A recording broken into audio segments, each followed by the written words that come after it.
What is going on? I want to welcome you from Half Court today, being January 5th. I am your host, Sean Murphy, alongside the man, the myth, the Marquette Heat, sitting in that seat.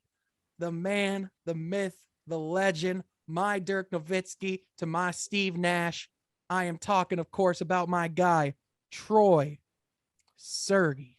Troy, it is so good to see you. It is so good to be sitting here recording this with you today. How are you doing, my guy?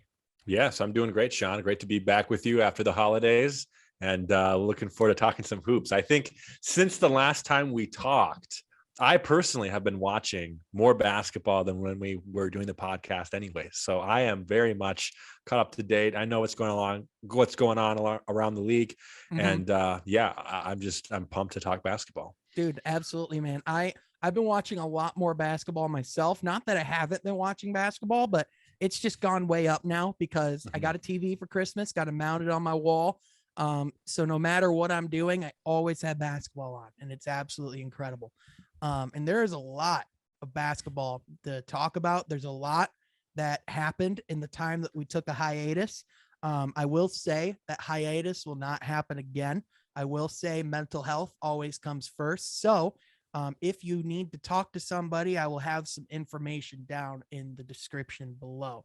But having said that, we're not talking about mental health because this is From Half Court, where each and every week, Troy and I talk about all things NBA basketball. If you like that, be sure to subscribe here to this channel. Be sure to check out the special episode that released on New Year's Day with my guy, 3 Cone, which again, shout out to him. Thank you so much for coming on the podcast. Had an absolutely great time. Great listen too. So be sure to check that out.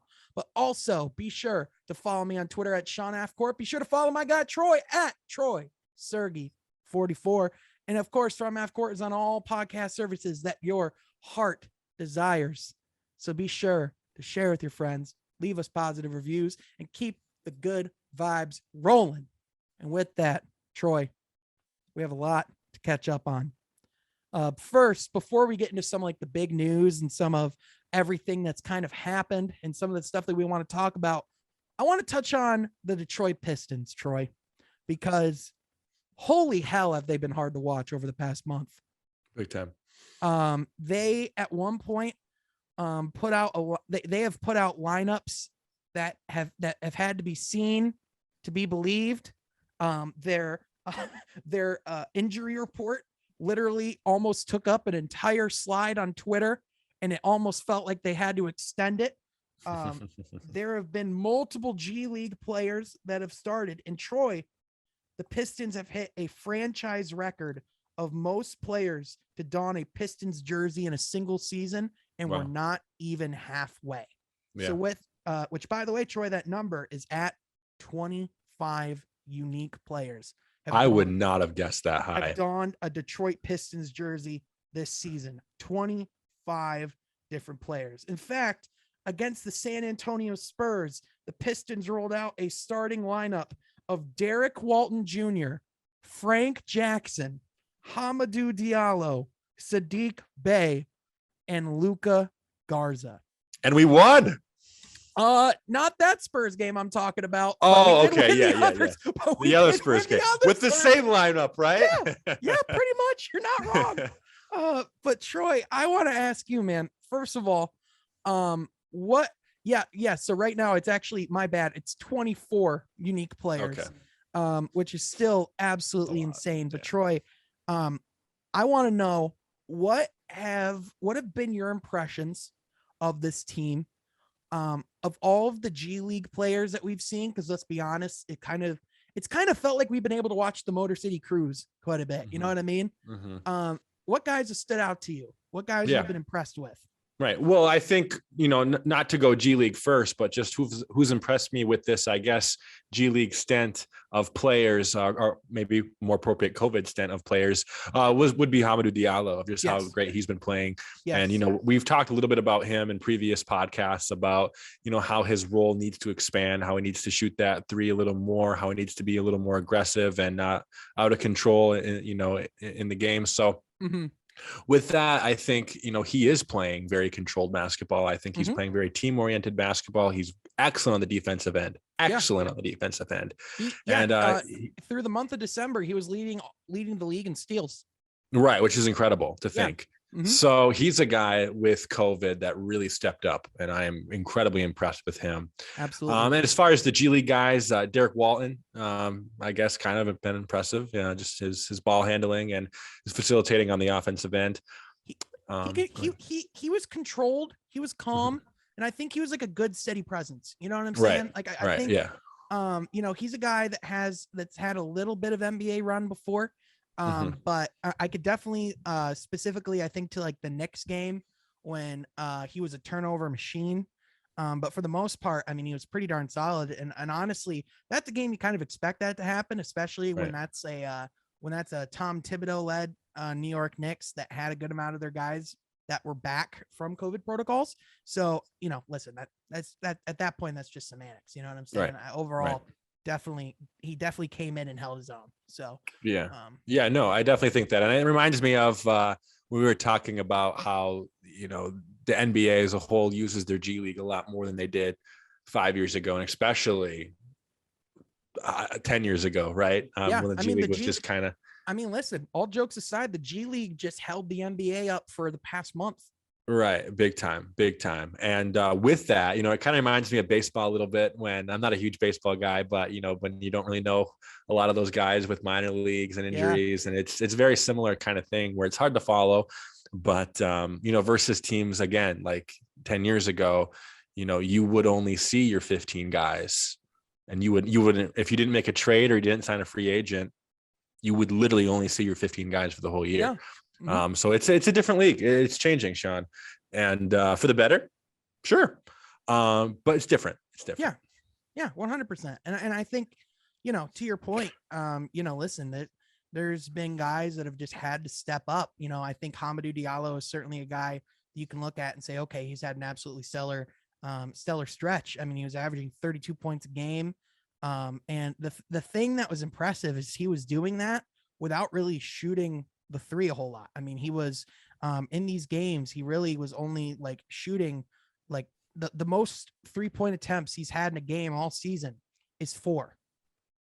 So he's really not shooting the three much. He's really, he's one of the league leaders, especially among guards in scoring in the paint.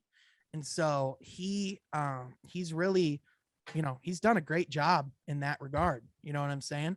Now obviously, listen, his role is not going to be that big for this team for the rest of the season, I would imagine.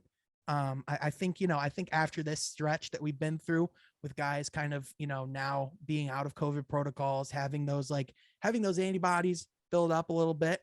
Hopefully there's, not going to be as many guys in those health and safety protocols, but we'll see.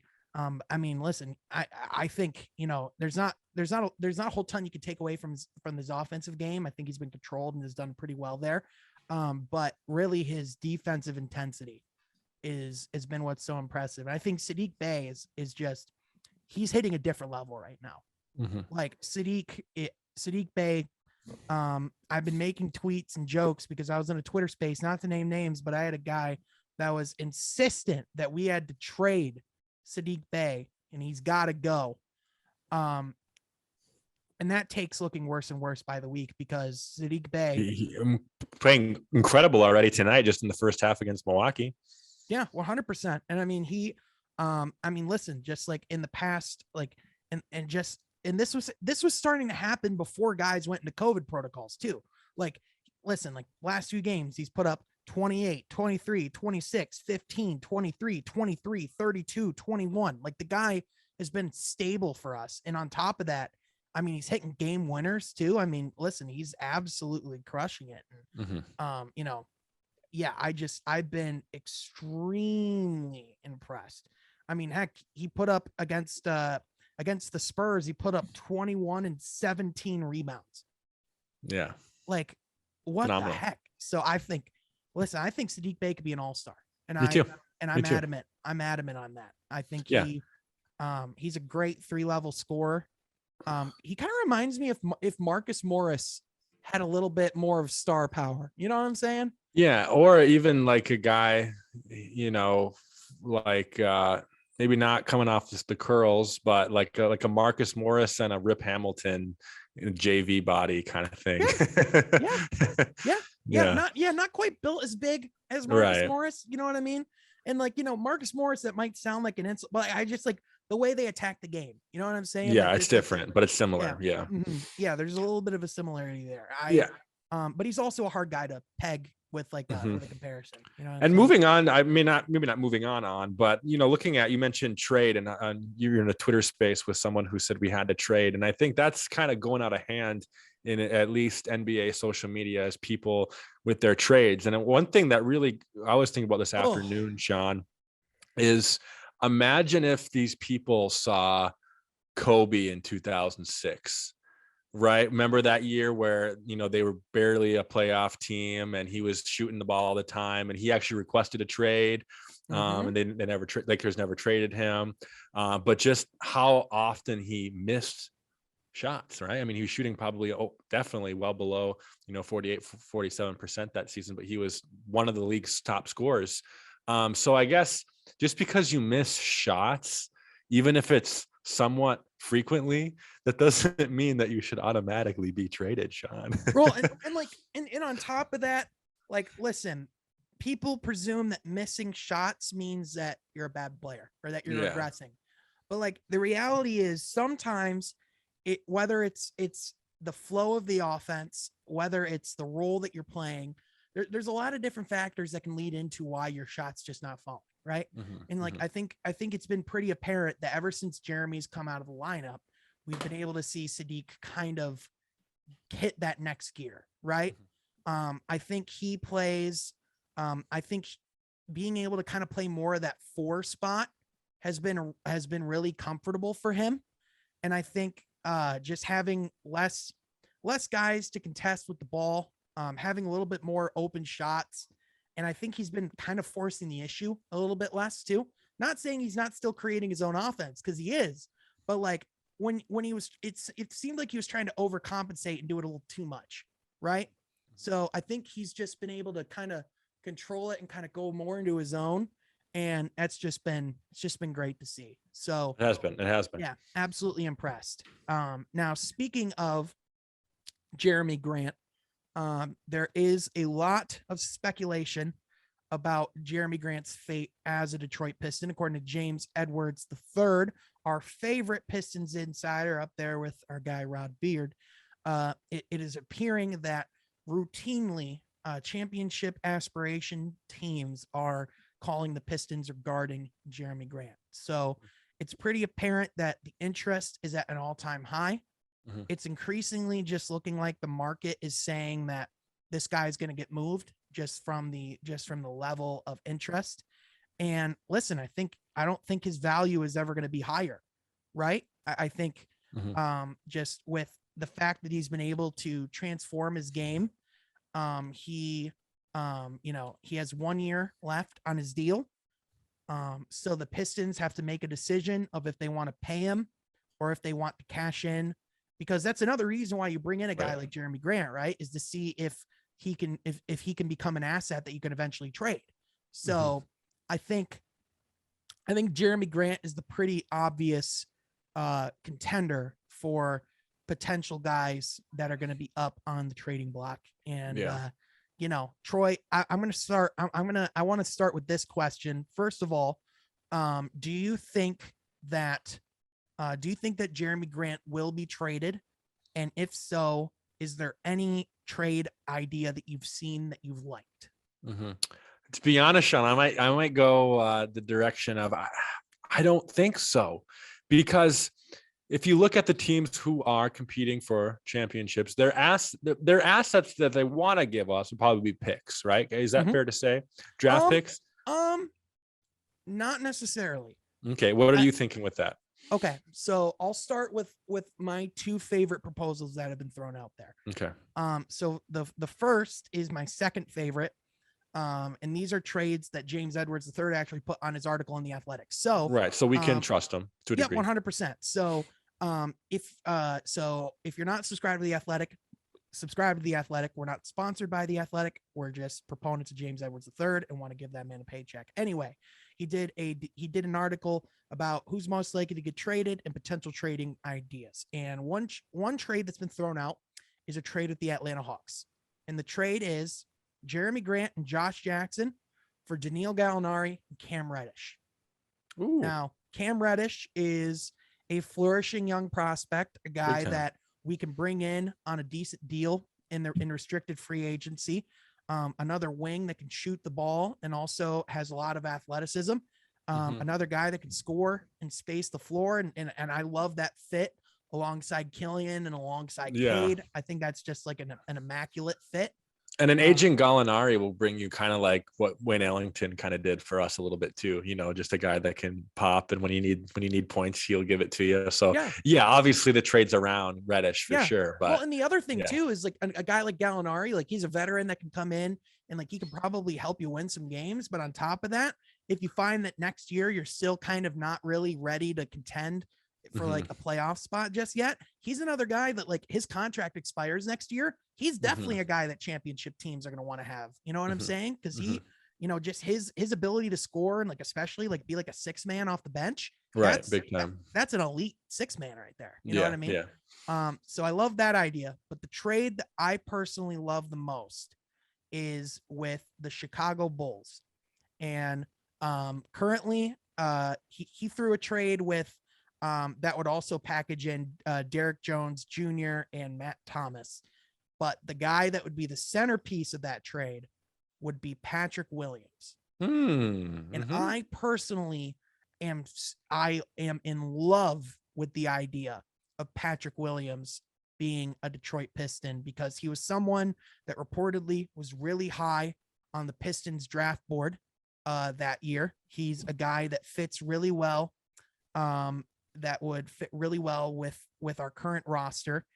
He has a lot of athleticism. It's really it's a really high upside raw prospect kind of guy, but with Dwayne Casey.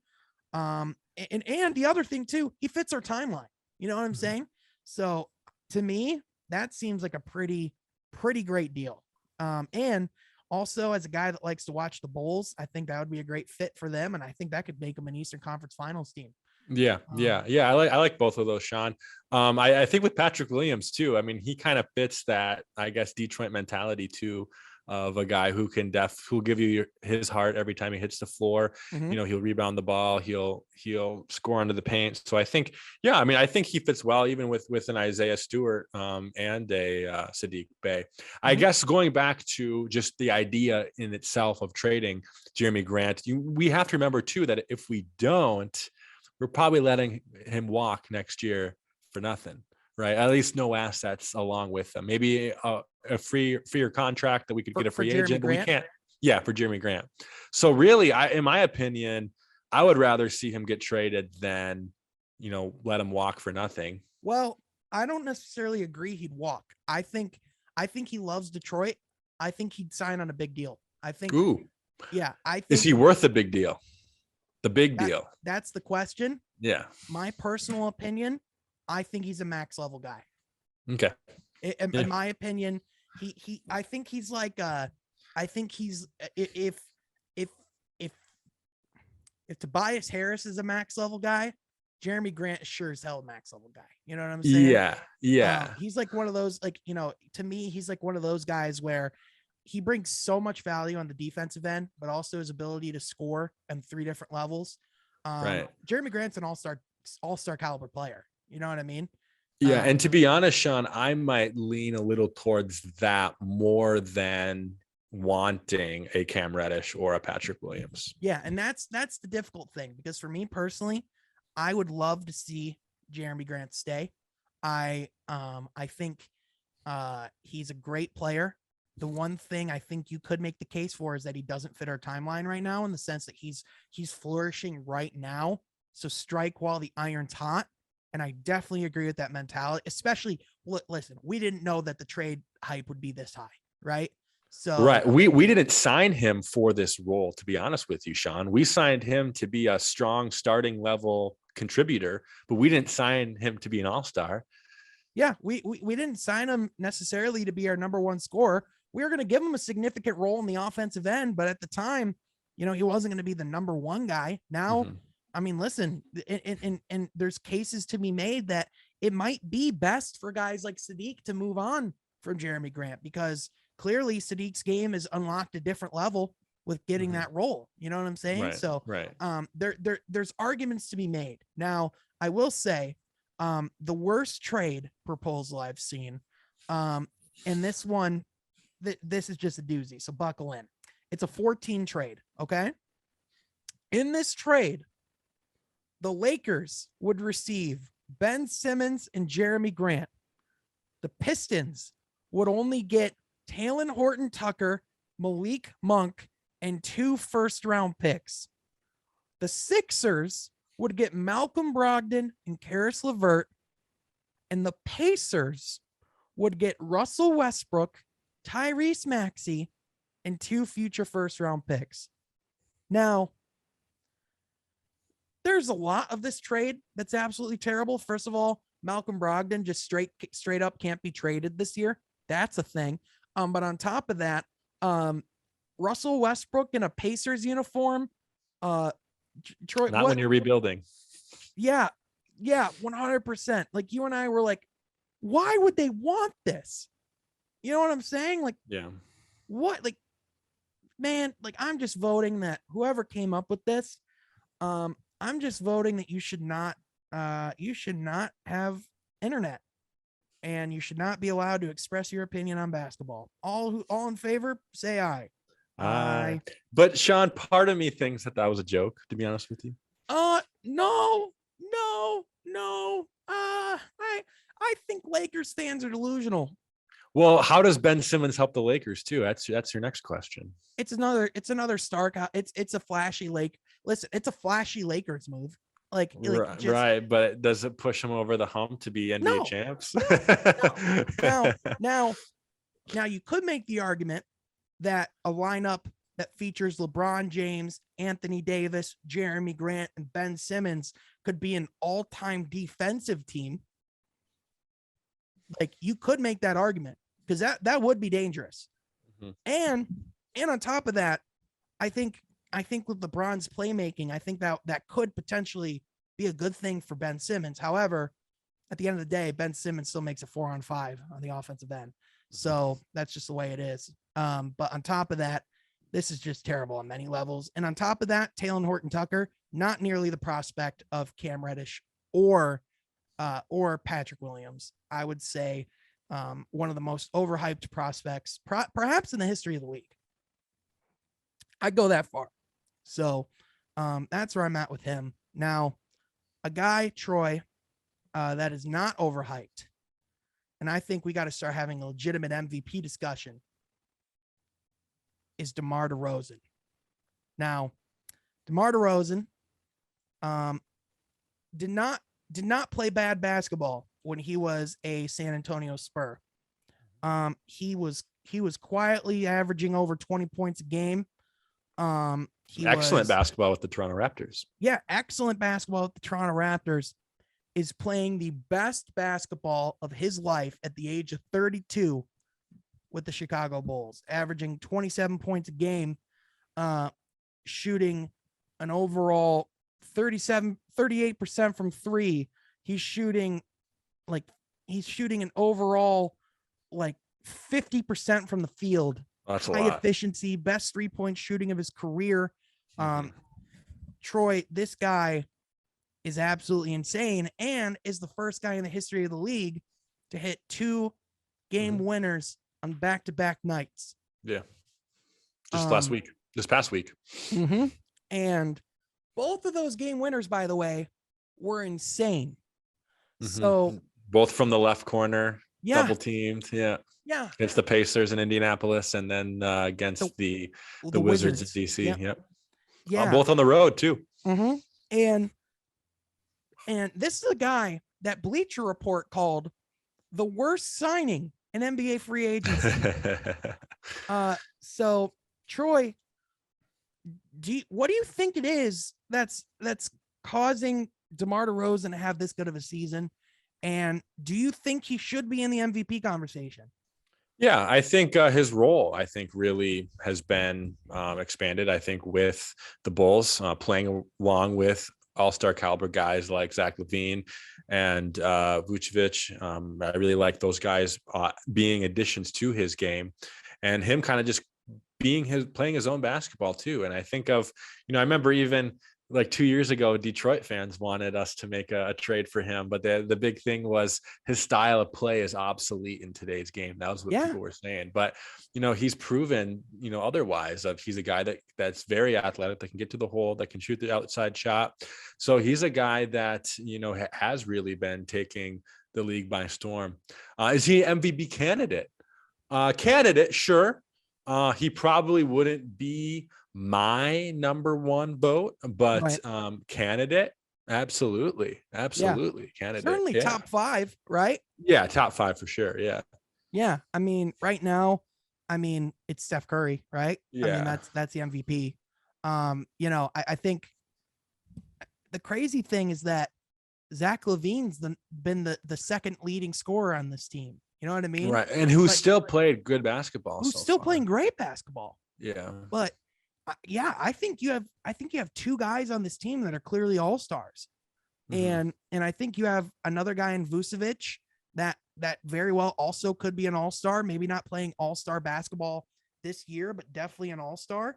And then you have a guy like Lonzo Ball too, that's able to play that role. And, a guy like Alex Caruso as well. I mean, I think the Bulls have been one of our favorite topics this year.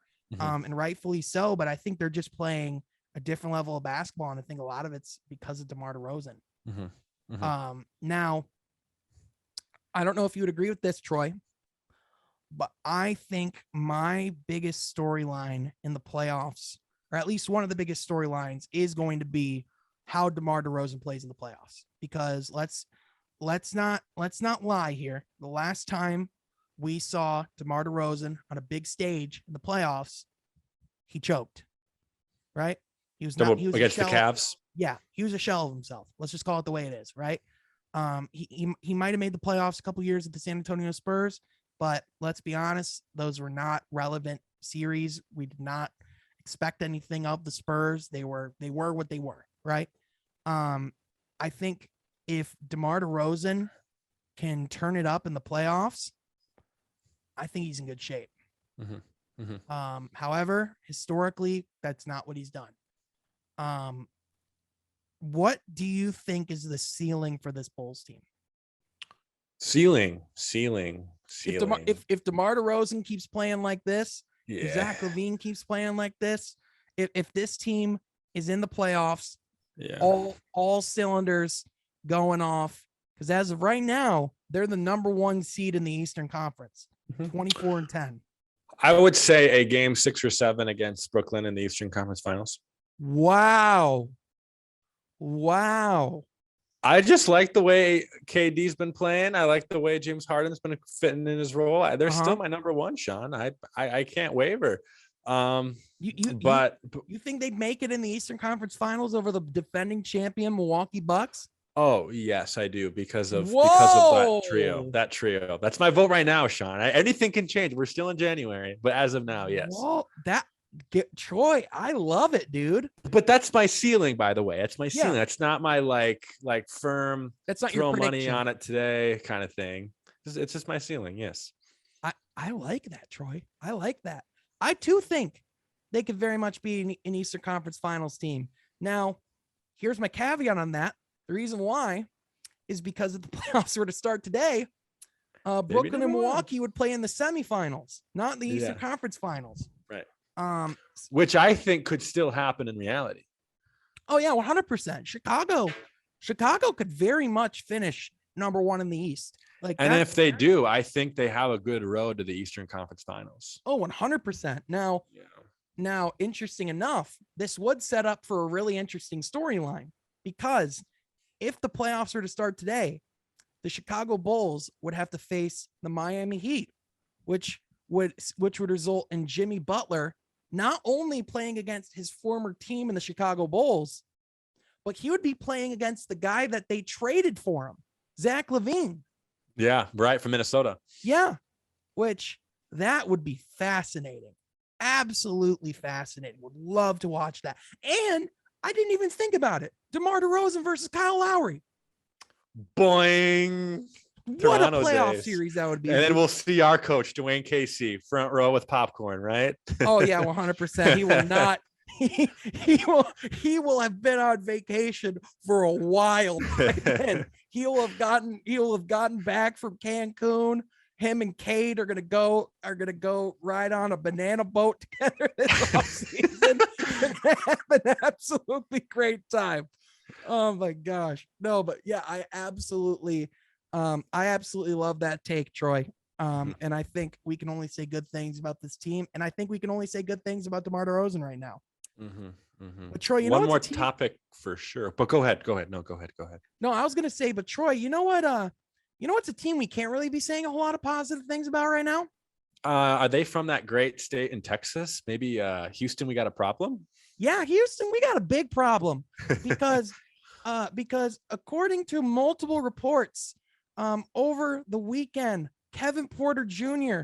decides to leave during halftime, gets in his car, pulls out of the arena, and Christian Wood refuses to check back into the game. Now, Kevin Porter Jr. did apologize for his actions, and Christian Wood was also suspended. Did not hear of any apologies from him. But Troy, anytime this kind of news comes out from an organization, especially in the midst of a rebuild, this rings alarm bells. And I don't know about you, but Troy, first of all, Jalen Green has I still believe has only won 2 games in this point in his NBA career. They went on a 7-game win streak and have really struggled ever since Jalen Green has come back in the lineup. I don't know about you, Troy, but first of all, they haven't gotten a win since they played Detroit on December 18th. Troy, I'm thinking Steven Silas is going to be the next coach fired.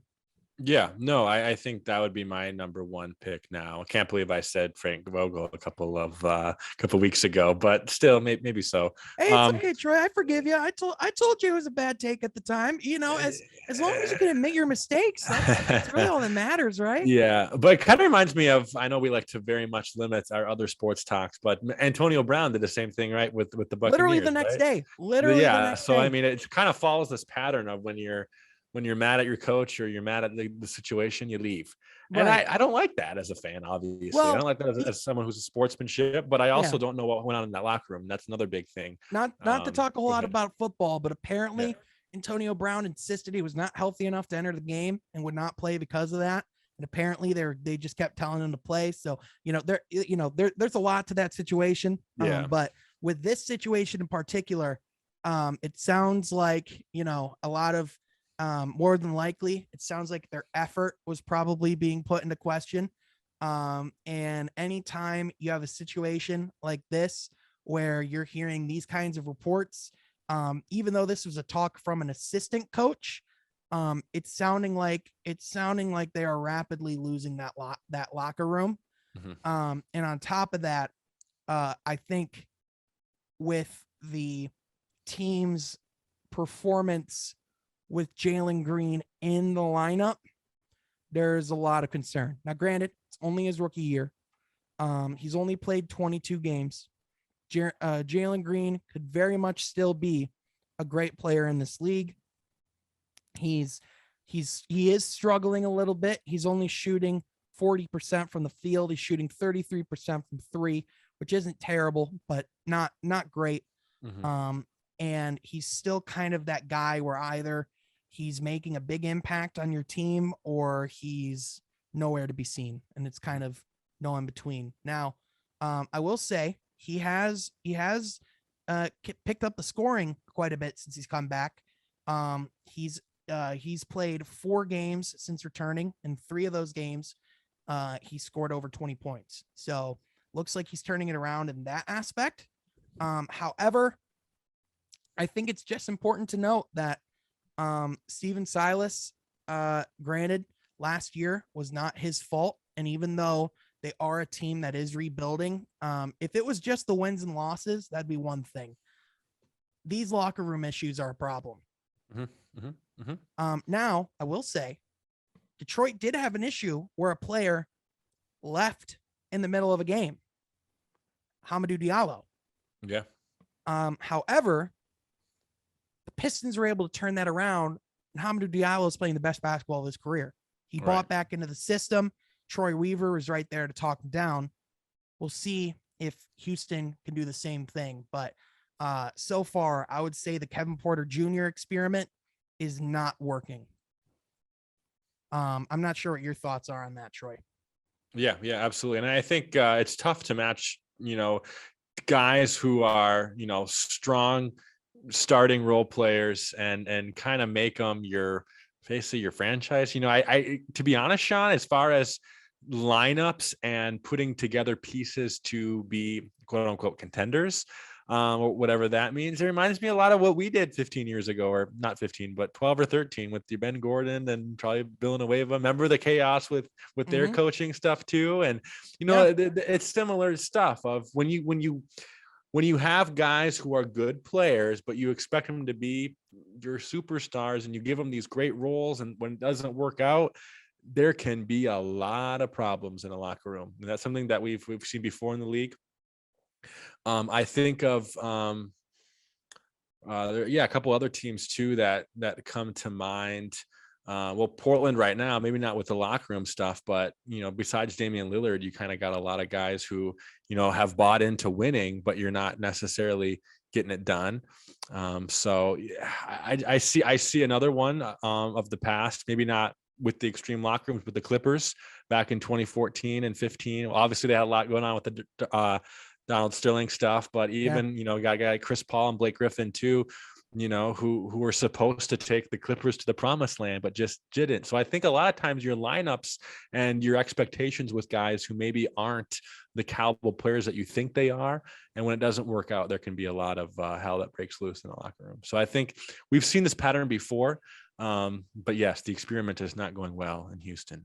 Yeah, 100%. And the whole idea with Kevin Porter Jr. was he would be the point guard of the future, and Jalen Green would be the shooting guard of the future, and that would be the backcourt that they would build around. However, I think it's pretty apparent. Listen, I mean, just first of all, Kevin Porter Jr.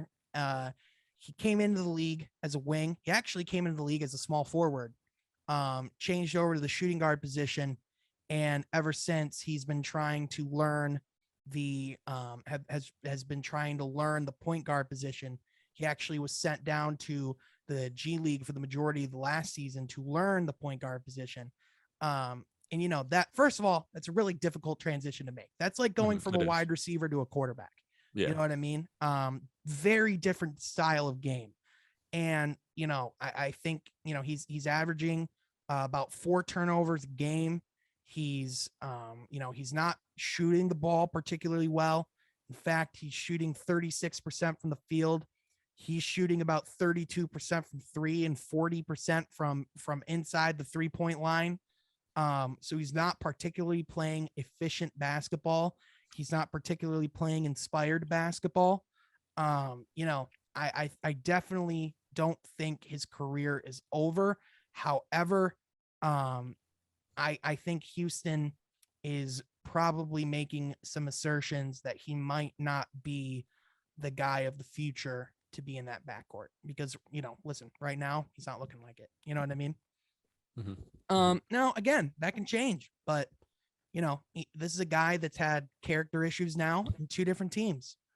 There was the stuff that happened with him in Cleveland, so at a certain point, forgot about that. Yeah. So at a certain point, it's like, listen, you're a young guy. We want to see you develop. We hope you can. However, this is the NBA, and this is a league of men, and at a certain point, you got to start batting like a man. You know what I mean? So, hope he can do that. But so far, not looking great. Now, Troy, I will say, I do want to have an alert. The Pistons are currently leading the Milwaukee Bucks by 7 with under 8 minutes to go in the fourth quarter. There's hope. Oh my goodness. The Pistons might beat the Bucks for the first time forever.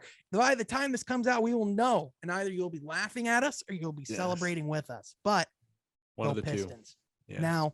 Now there is one more team I did want to talk about before we get to from Mount Rushmore. And that team is the Portland Trailblazers.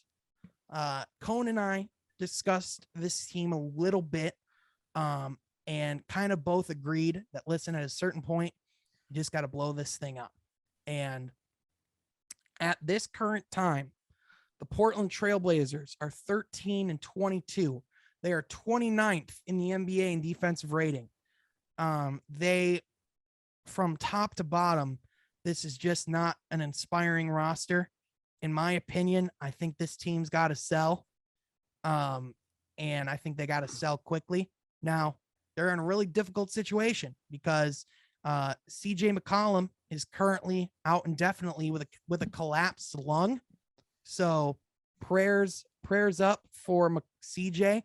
He is being reevaluated in the next week. So hopefully he can come back and show that he can still play good basketball. However, it has not looked good so far. And Troy, I want to kind of ask you, how much of this team have you seen, and what do you think's the solution here? Yeah. I haven't watched them a ton, Sean, but the little bit that I have watched, especially the Lakers game a couple of days ago, I see a lot of chaos on the court. Not really players knowing their roles. Not really you don't really have a guy with CJ out that can help Dame besides maybe Norman Powell, but no. So yeah, you don't really have anyone to go along with Dame, and unfortunately, they're kind of reaping what you sowed there. But also, this is a team that went in 2019 to the Western Conference Finals with not a ton of difference, but you had obviously a healthy CJ. You got guys like Seth Curry and stuff like that. So it's unfortunate that they're in this position, but when you get in a position like this, there's no other solution to blow it up. Now, what does blowing up mean? I'm not sure if I can totally define that for you, but there has to be some kind of moves. I don't know if trading Dame is that extreme of blowing up, but maybe it could be. Yeah, maybe not this year, but definitely in the next couple of years. I mean, listen, Damien Lillard has talked about how he wants to stay in Portland. He wants to win in Portland. However, Portland's not a free agent destination. This front office has proven time and time again that they're not capable of building a roster that can help Dame contend. His efficiency has been down this year. He is struggling to shoot from the field. He's compared to years where he shot 40% from three historically, he's shooting about 32% from behind the arc right now, which for Damien Lillard, with that being one of his main weapons, that is not great. But on top of that, I think there was a hope that that with a coaching change, that there would be a recommitment to the defensive end, that we would see Portland improve on that side of the court. And we are both Chauncey Billups believers on this podcast. That has not been the case so far. If anything, they've gotten worse, which statistically shows. Right now, some of that's injury, some of that's just how this roster was built. This team was never going to be a good defensive team. They are bad. They are bad. And you can only get over being really bad on the defensive end if you're great on the offensive end. They are dead in the middle. They are 15th in offensive rating. So it's a team that's mediocre at best on the offensive end, with a great star, but not much else around them, and a team that is terrible on the defensive end. That is not a sign of a champion. An ingredients of a championship team. Yeah, that's not the ingredients of a promising core. And when you have guys like CJ McCollum, Damian Lillard that are getting paid a combined total of about $70 million. Just in those two guys right there, that's a problem. I think there's been hopes that Yusuf Nurkic would be better, or that he would step up. Yusuf Nurkic, ever since he's come back from injury, really hasn't been the same guy that he was a couple of years ago. But even then, I just never saw Yusuf Nurkic as being that good. And I think that's kind of shown. And yeah, man, I'm done being nice about it. They suck. Yeah, absolutely. There's nothing really more to say, Sean, besides that. I can't believe they're 13th in the Western Conference, if I'm not mistaken. Yeah. They're a top 10 lottery pick team. And they're winning now.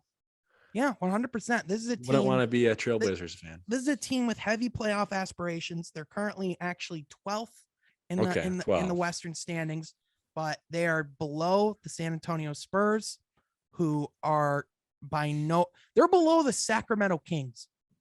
Says a lot. That's a problem. Yep. They are around.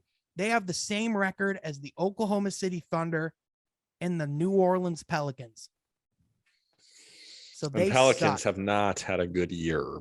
No. Zion, where the hell are you? That's just a new question we'll have to ask every week, isn't it, Troy? But that is a whole other bag of worms that we just don't have the time to dissect tonight. But one day we'll add to the podcast. One day we'll get there. We'll get there. That ain't no problem. Believe me, in the next couple of weeks, we're talking Zion. That's happening. But Troy, it is, of course, time for the first time in the year of our Lord 2022. It is time to head from Mount Rushmore with our continuing series of Pistons legacies. Yep. And with that, Troy, who are we talking about today? We are talking about the 6'5" combo guard from Eastern Washington, the 15th pick in the 2007 NBA draft, Rodney Stuckey. That's who we're talking about today, Sean. What do you know about old Rodney Stuckey, Sean? Oh boy, what do I know about Rodney Stuckey?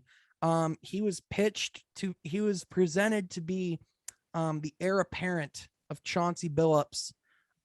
He was the first ever NBA player drafted out of Division III basketball out of Eastern Washington. And I did not believe in him from the beginning. I'm just going to be honest with you. Because I thought even myself at that age said, why are we drafting a guy in Division III? What are we thinking here? Like, that I was at the time, Troy, I was 10 years old. I knew more about this player at 10 years old than Joe Dumars did. And he had a staff that was scouting him, and he must have saw something because, he picked him, but man, I wish he didn't. Yeah. I mean, he wasn't a bust, but No. he certainly wasn't what we wanted him to be. Absolutely. And I think the big thing for me is he never developed an outside game. And I think during his era, I guess his max playing time, that 2009, 2010 kind of season is when we kind of saw that slow shift of, you can't just get to the hole every time. You got to be able to shoot the shot as a guard, in the league. Right. Mm-hmm. And he was a guy that very athletic. I'll give him that. And strong too. One of our more stronger guards in recent years. But yeah, he just didn't live up to the hype. Now, I will say there were some promising moments, especially that first year of him being the guy, I guess. I'm talking about the Allen Iverson season. He did score a great 40-point game against rookie Derrick Rose against the Bulls a few days before Christmas in 2008. That was a great game, which he promised after the game that would not be his first. That would not be his last 40-point game. His first would not be his last, but unfortunately that promise did not come true. His first was his last 40-point game. He had some 30-point games, over 30-point games here and there, but he never lived up to the hype. And I guess it's hard because, we bring out a guy like Allen Iverson to that team to be a core with him, but one, Allen Iverson doesn't have the character to come character to come off the bench, and we learned that very quick. So really, we brought in Iverson to kind of be a role player, locker room guy, when Rodney Stuckey was more so the face of the franchise to be moving forward. But again, that really doesn't make sense, Sean. No. It never did, especially a guy who really didn't have an outside game. And yeah, he could get to the hole. He was athletic. He could play pretty good defense to a degree, but he wasn't what they wanted him to be, unfortunately, Sean. And he was drafted above the likes of above the likes of Nick Young, Swagged P. Yeah. He was drafted above Jared Dudley. He was drafted above Aaron Aflalo, our guy, who ended up being drafted by the Pistons 27th. He was drafted above the 48th pick of the NBA draft, where at the time the Los Angeles Lakers selected Marc Gasol. Now, obviously, he was picked 48th overall. No one expected him to be that good, to be historically good. But here we are. So like overall, really, like looking down this list, like there's very few names I even recognize, to be honest with you. I recognize Glenn Big Baby Davis. Yeah. I recognize Wilson Chandler.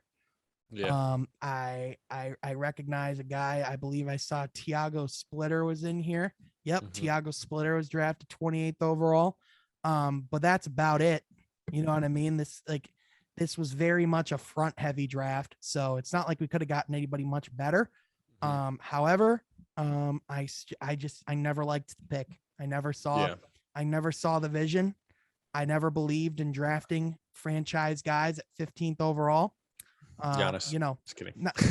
Listen, they're not very often you get those kinds of guys that drop to 15. There's just so happened been a couple that have been great. But yeah, it's insane, man. Yeah. And then he went to Indiana for a little bit, kind of found some good minutes over there. That was kind of a role player in the Paul George era. He was kind of Paul George's second or third string guy, but yeah, I mean, nothing really worth talking about in that department. He quickly fizzled out in Indiana. Quickly fizzled out, and then he was done. So Sean, I've done this the past two, so it's been my third time asking this question based off the players that we've talked about, because all of them are borderline mediocre. What can we in today's NBA learn from a player like Rodney Stuckey as far as mistakes that should not be repeated? Not just Pistons, but other franchises. All right. Great question, Troy. So first of all, don't draft a guy that's never played against significant talent of any significance with NBA skill. Don't do that. I think with the internet and social media and things nowadays, I think a lot of those guys, I think we have more tools to our disposal with scouting than ever, which is why I think you're seeing gems being found in the later rounds, why you're seeing guys that are being drafted that could be effective in the league. But on top of that, don't draft a guard that can't shoot the three, right, and expect him to become a 3-point shooter. Because even though, at his highest, he got to 39% from the three. But he didn't take a lot of threes. That's the problem. No, he got 39% from the three, where he was only shooting 2 threes a game. Yeah. So, it's just one of those. Yeah, it's just one of those things where you can't do that. And on top of that, it's just the thing of, not that I think he didn't play hard, or not that I didn't think he wanted to be that guy, but you have to have guys that play against significant talent in college or overseas. You know what I mean? You have to see how they stack up against that kind of talent. And that's how you find gems, no matter what round. 100%. Yeah. You look at guys who play well in the tournament. You look at guys who play really hard in their college days. You look for guys who are high character and unique. And I think, this was kind of the beginning of the end of the Joe Dumars era, in my opinion. Right. I would agree too. I would So, agree too. So yeah, he was fun to watch to a degree because he represents childhood, but yeah, say I would ever base my franchise around Rodney Stuckey. absolutely not. But you know what I would base my franchise around? From Half Court, the NBA podcast, where each and every week Troy and I sit down and talk all things NBA basketball. Again, you can follow Troy on Twitter at TroyCircuit44, and you can follow me at Sean Half Court. Be sure to leave a review, share with your friends, spark conversation in the comment section down below, but also over social media. Troy and I would love to talk NBA basketball with you. Thank you so much for listening. We are so glad to be back, and we will catch you next time from Half Court. Be sure to subscribe.